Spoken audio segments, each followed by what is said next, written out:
Ako nalay tawag ni mo Kap, Kapitan Awing Limasa.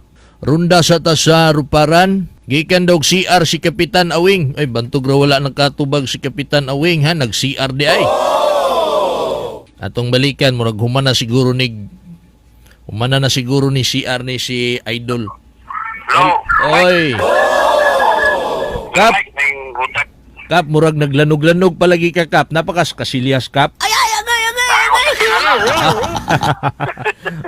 Kasi ato, Mike. Yes, Kapitan, para ma-update o makasayod ang ato ang mga naminaw sa Barangay Ruparan, kay mutabang taghatod nining imuhang mga balita nga angay masayran sa mga constituent. Unsa na status aning ato ang gipangripak diha, Kap, kay nasayran nako diha sa imong barangay.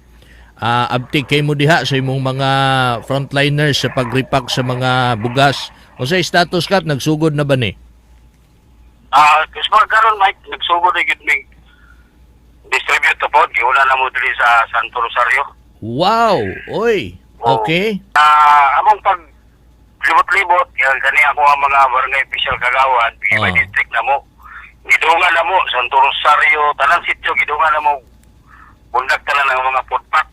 Grabe. Katong mga tabangunan po na itong mga igsuon na ito sa Barangay Ruparan.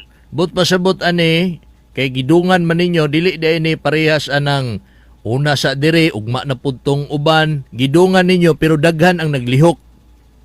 Daghan, alos tanan, mga kagawad na po naglihok, iski, naglihok tanan, Mike, eh. Kani po na mo diri, nagkayusa mo diri sa mga pag-penerbisyo niya. Ibay district na mo ang paglastada. Lain-lain kada sityo nagay nagpenetrate po og distribute. Bay para madungan og kuan na mga katawhan. Mao ni nakanindot. Yes. Mao ni nakanindot, Kapitan Awing, nga kung magkaiusa ang ato ang mga opisyalis, dungan nga nilihok, dungan gyud pod nga mabundak tanang mga bugas para sa mga nanginahanglan. Kay og gamay ra ang maglihok, dili pod makaya kung ikaw lang og pipila lang. So naitabo day diha sa inyo ha, dungan tanan. Lihok gid sila tanan, Mike. Mga barangay kagawad nato ato ang mga kada kagawad na si Biobis Kabulyo, kada kagawad na ni halalay gyud tanan pagsionaris dilihok gyud. Kumbaga ang mga kagawad mo team leader na sila'y mga kuan, BHW ug tanod. Mga listing ginadala-dala. Oh, wow, kanindot diha no. May yung pagkaatiman o pagtutok nimo diha, Kap, kauban sa mga opisyalis. Kap, unsay sulod aning mga food packs ngilang madawat, pila ka kilong bugas ni? Amo ang katong unang hatag na mo, Mike, mo kung gihatag ni Inday Sara Duterte pinagi dito sa Mayor Joseph Cagat. Okay. Mo tong 183. Okay. Unya so pag second round na mo karon mo na puting amo ang 206 nga calamity fund sa barangay. Among gibitingan nga mo ni among gipalit. Mo ni karon na among gipangabot-abot sa mga pamunon po nato nga mga kaigsunan. Okay. Kaya kay napamaputong kang mayor. Okay. Magiti mo aptanan, Mike. Ang katong kang mayor nga ihatag, Mike. Mo na po among ihatag mula na kadawat. Okay. Nga household. Okay, Kap, kay in fairness, og so far dinhi sa ato ang programa, gyud ko'y nadungog nga nagbagulbol nga mga taga-Ruparan. Siguro kabalo sila sa imuhang gihimo diha sa barangay. Aside pa sa kaning ihatag ni Mayor Mike, kani si Vice Governor Mark Cagas, panan po sa to ang Governor Cagas, nagkasat mo po ni.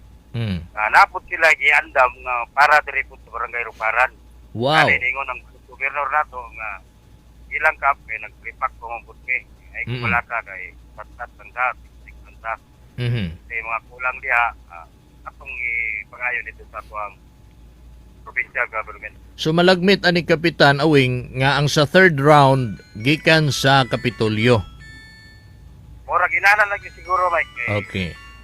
Inawa ko po na ito ang Vice Governor. Ito po sa tuang barangay. Okay.